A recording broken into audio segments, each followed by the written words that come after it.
Iya. Bismillahirrahmanirrahim. Assalamualaikum warahmatullahi wabarakatuh. Alhamdulillah walladzi arsala rasulahu bil huda wa dinil haqq liyudhhirahu 'alad dini kullih wa kafa billahi shahida. Asyhadu an la ilaha illallah wahdahu la syarika lah wa asyhadu anna Muhammadan abduhu wa rasuluhu la nabiyya ba'da. Allahumma shalli ala Muhammad wa ala alihi wa sahbihi wa sallim.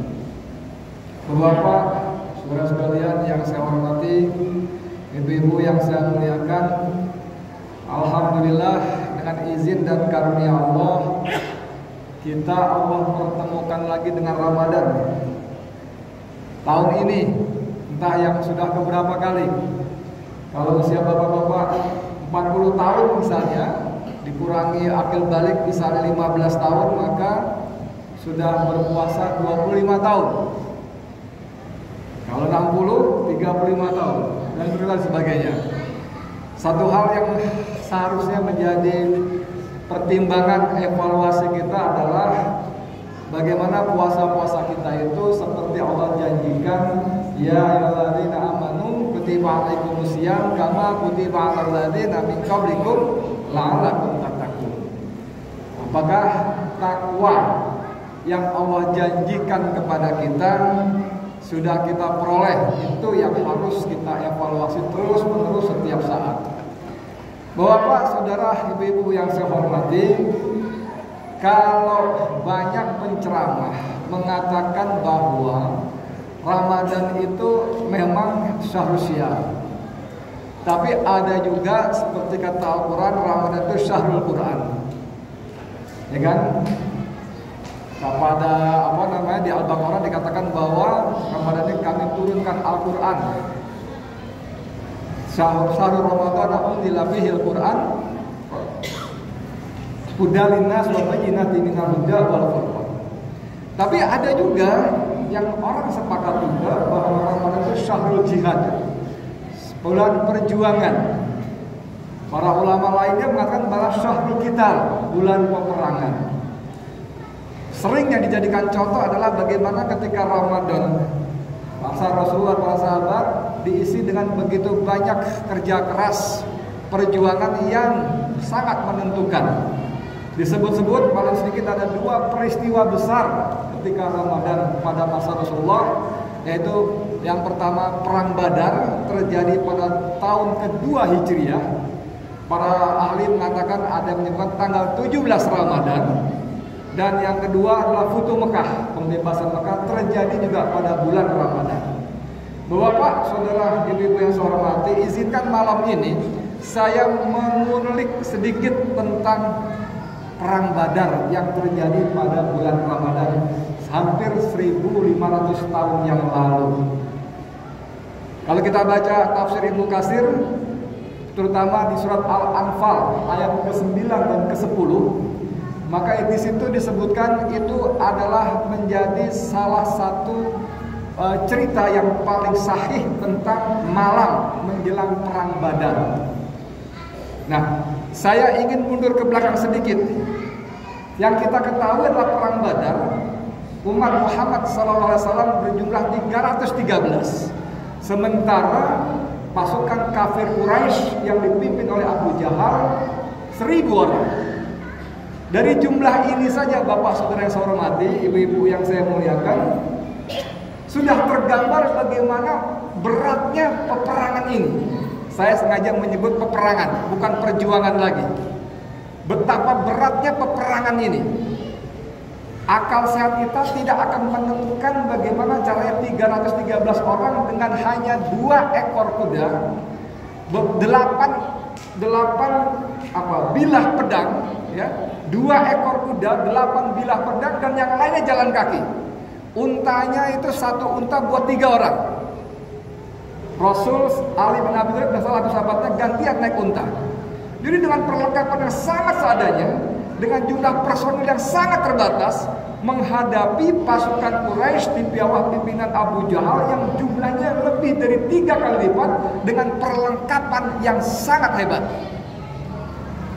Saya ingin mengajak kita hadir pada peristiwa itu, seolah-olah tentu saja bagaimana perasaan kita dengan perlengkapan yang nyaris tidak ada, begitu minim, berhadapan dengan pasukan yang 3 kali lipat lebih banyak dengan perlengkapan yang lebih hebat. Ini kita bicara soal nyali, soal keberanian, soal nyali, soal keberanian. Satu. Yang kedua, kalau kita bicara mundur lagi, perang Badar ini mohon maaf kalau saya keliru, astagfirullahaladzim. Perang yang tidak dikehendaki oleh Rasul dan para sahabat. Perang yang tidak dikehendaki oleh para Rasul dan para sahabat. Kalau kita baca sirah Nabawiyah, maka perang Badar ini adalah sebetulnya nih, Rasulullah memang memerintahkan umat Islam untuk keluar Madinah menuju Badar. Memang. Tapi, ada tapinya, yang dihadapi bukan pasukan Abu Jahal 1000 personel tadi. Maksud hati Rasulullah dan para sahabat adalah mencegat kafilah dagang yang dipimpin oleh Abu Sufyan. Kafilah dagang itu membawa 1000 ekor unta dengan barang dagangan yang nilainya tidak kurang dari 50.000 dinar. Rasulullah dan para sahabat berembuk, ini kalau kita bisa rebut, wah, logistik yang luar biasa, perbendaharaan yang luar biasa, kafir Quraisy akan kalang kabut, ekonominya akan jeblok, mari kita rebut. Dan kafilah besar itu hanya dikawal oleh 40 orang Quraisy saja. Rasulullah kumpulkan sahabat, berkumpul 300 orang. Saya ingin kembali mengajak kita semua, bapak saudara yang terhormat, pertama, mendalami suasana kebatinan pada saat itu. 300 umat Islam keluar dari Madinah mau mencegat kafilah dagang yang cuma dikawal 40 orang. Wah, ini pasti pede banget dong. Wah, enak banget nih, kafilah dagang yang mau direbut, yang mau dihadang dengan 1000 ekor unta dan nilai dagangan sekitar 50.000 dinar. Luar biasa. Jadi kalau kita lihat ceritanya seperti ini. Tapi qadarullah, Bapak, Ibu, saudara yang saya hormati, Allah memerintahkan Rasulullah dan para sahabatnya untuk belok ke kanan, untuk menghadapi pasukan Abu Jahal. Coba bayangkan, berangkat dari Mekah dengan perasaan mau berhadapan dengan kafilah dagang yang cuma 40 orang dan begitu banyak harta rampasan perang. Tapi kemudian ternyata Allah perintahkan untuk menghadapi pasukan yang bersenjata sangat lengkap, berjumlah 3 kali lipat lebih. Ini bicara soal nyali, bicara soal keberanian, dan yang lebih penting lagi bicara soal keimanan. Kalau ukuran kita hari ini, tahun 2025 ini, ngapain Allah nyuruh kita berhadapan dengan Abu Jahal, 1000 orang, pasukannya lengkap senjatanya, pasukan berkuda, pasukan berunta, lembing, panah, tombak, dan semuanya lengkap. Ngapain? Kan enakan berhadapan dengan Abu Sufyan. Tapi Allah menghendaki tidak, kamu berangkat bertemu dengan pasukan Abu Jahal. Nah, Bapak, Saudara yang saya hormati, Ibu yang saya muliakan, di malam harinya menjelang besok pertempuran terjadi, Rasulullah berdiri di hadapan para sahabatnya yang kira-kira 300 orang. Ini kisah kita bisa baca di Sirah Nabawiyah, bahkan ada juga di tafsir Ibnu Katsir. Berhadapan, kemudian Rasulullah memandang jauh ke depan pasukan Quraisy yang dia hitung. Ternyata jumlahnya 1000 orang, lebih 1000 orang. Saat itu sebagai manusia tentu Rasulullah khawatir sekali. Maka Rasulullah berdoa dalam doanya yang sangat maksur, ya, maksur. Doanya begini. Allahumma anzidli ma wa'adtani. Allahumma in tuhlika hadhil isabah min ahlil Islam fala tu'bad fil ardi abada. Ya Allah, ya Tuhanku, datangkanlah janjimu kepadaku. Berikan kemenangan bagi pasukan Islam hari ini ya Allah.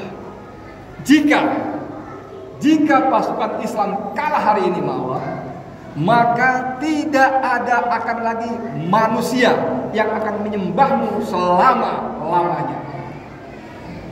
Doa itu Bapak Ibu saudara yang saya hormati diulang-ulang dengan sangat serius, berkali-kali diulang-ulang oleh Rasulullah sehingga tubuhnya gemetar dan sorban di pundaknya jatuh ke bawah. Loh, diulang-ulang terus dengan sangat khusyuk. Saya nggak berani bilang dengan penuh ketakutan, astagfirullahaladzim, tapi dengan sangat khusyuk Rasulullah berdoa, berulang-ulang sehingga tubuhnya bergetar dan sorbannya jatuh ke pasir, tanah. Lalu oleh sahabat utama Abu Bakar As-Siddiq diambil, ditaruh lagi di pundak Rasulullah, dipegang pundak Rasul dari belakang. Sudah Rasulullah, Allah telah mengabulkan doamu. Masya Allah. Dan ini kemudian menjadi asbabun nuzul, penyebab turunnya surat Al-Anfal ayat ke-9 dan ke-10. Ayat ke-9-nya berbunyi, "Ittastaghitsuna rabbakum fastajaba lakum anni mumiddukum bil alfin minal malaikati murdifin." Dan ingatlah ketika kamu memohon pertolongan kepada Tuhanmu, lalu diperkenankannya bagimu, astajaba lakum, diijabah, dikabulkan doamu. Sungguh aku akan mendatangkan bala bantuan dengan 1000 malaikat yang datang bergelombang berturut-turut. Alfin minal malaikat murdifin, 1000 malaikat yang datang bergelombang secara terus-menerus. Allahu Akbar, Allahu Akbar. Ibu, bapak, saudara yang saya hormati, jadi setiap perintah Allah itu pasti Allah sudah siapkan langkah-langkah berikutnya. Allah tidak bodoh. Allah bukan tidak memahami ketakutan umat Islam saat itu. Bahkan Allah juga bukan tidak memahami keinginan Rasulullah dan para sahabat lebih memilih berhadapan dengan kafilah dagang Abu Sufyan ketimbang pasukannya Abu Jahal. Allah Maha tahu. Allah Maha tahu. Tapi Allah perintahkan Rasulullah dan para sahabat untuk berhadapan dengan Abu Jahal menjadi pelajaran buat kita semua. Paling sedikit kalau kita kembali kepada Ramadan ini, Bapak, Saudara, Ibu yang saya hormati, Ramadan ini adalah bulan kerja keras, bulan bersungguh-sungguh, bulan berjuang, bulan berperang, bulan mengadu nyawa. Dan Allah tidak zalim. Allah persiapkan. Walaupun pasti Rasulullah dan para sahabat tidak tahu bahwa hari itu nanti Allah akan kirimkan 1000 malaikat. Rasulullah dan para sahabat belum tahu. Tidak tahu dan belum tahu, sebagaimana Musa alaihissalam juga tidak tahu ketika dia dikepung, dikejar oleh pasukan Fir'aun di belakang dan di depan ada Laut Merah yang menggelora. Musa dan para kaum Bani Israel tidak tahu bahwa nanti Allah akan menyelamatkan mereka dengan cara Musa memukulkan tongkatnya ke laut dan laut terbelah, mereka bisa lewat. Mereka tidak tahu. Tapi ini menunjukkan bahwa kualitas keimanan tauhid para nabi memang jauh di atas kita. Jauh di atas kita. Mereka yakin bahwa apabila mereka menyerahkan diri kepada Allah, Allah pasti berikan jalan-jalan keluarnya. Ya kan? Wa may yattaqillah yaj'al lahu makhraja. Barang siapa bertakwa kepada Allah, Allah berikan jalan-jalan keluar. Wa yarzuqhu min haitsu la yahtasib, dan Allah memberikan rizki dari arah yang tidak diduga-duga. Wa may yatawakkal 'alallah, dan barang siapa bertakwa kepada Allah, fahuwa hasbuh. Allah akan memenuhi segala keinginan, kebutuhannya, maksud saya. Nah, ayat 10-nya mengatakan Wa ma ja'alahu Allahu illa busyra wa litatma'inna bihi qulubukum. Wa man nasru illa min indillah innallaha azizun hakim. Dan Allah menjadikan pertolongan tadi sebagai kabar gembira agar hatimu menjadi tentram karenanya, dan kemenangan itu hanyalah dari sisi Allah. Sungguh Allah Maha Bijaksana. Innallaha azizun hakim. Wa ma nasru illa min indillah. Bahwa kemenangan itu datang dari sisi Allah. Jadi saya ingin mengajak kita semua, Bapak, saudara sekalian yang saya hormati, terutama anak-anak muda, ya, bahwa kita semua punya kewajiban untuk terus menggelorakan jihad fisabilillah. Jihad fisabilillah, bersungguh-sungguh amar ma'ruf, khususnya nahi mungkar.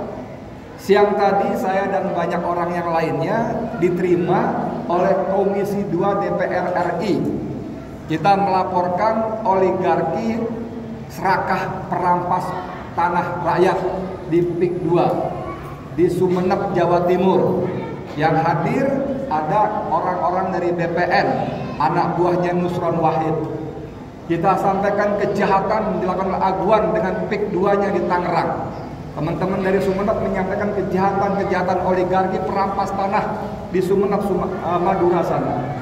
Semuanya bukan tanpa risiko. Semuanya bukan tanpa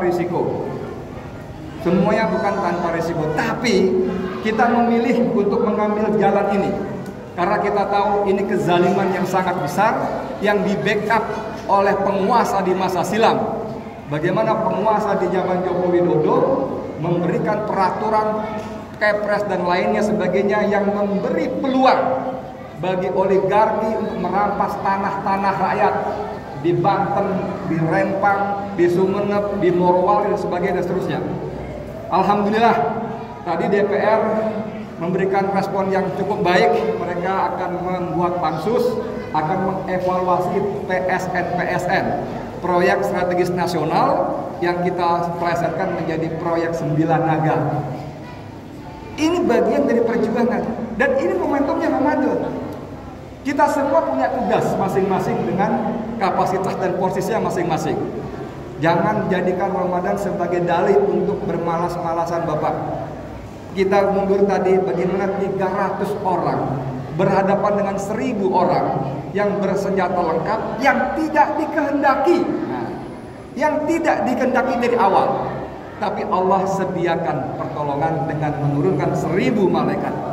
Bapak, serta saudara-saudara saya hormati, demikian mudah-mudahan bermanfaat. Semoga Ramadan kali ini menjadi Ramadan yang terbaik buat kita. Karena kita tidak tahu apakah kita tahun depan akan Allah pertemukan lagi dengan Ramadan. Karena kita tidak tahu usia kita sampai kapan. Kita akan kembali kepada Allah dengan cara yang bagaimanapun kita tidak tahu. Karenanya Allah meminta kita untuk wala tamutunna illa wa antum muslimun, dan janganlah kamu mati kecuali dalam keadaan Islam, dalam keadaan taat, patuh, istiqomah kepada Allah, bukan dalam keadaan bermaksiat. Amin ya rabbal alamin. Billahi taufiq. Assalamualaikum warahmatullahi wabarakatuh.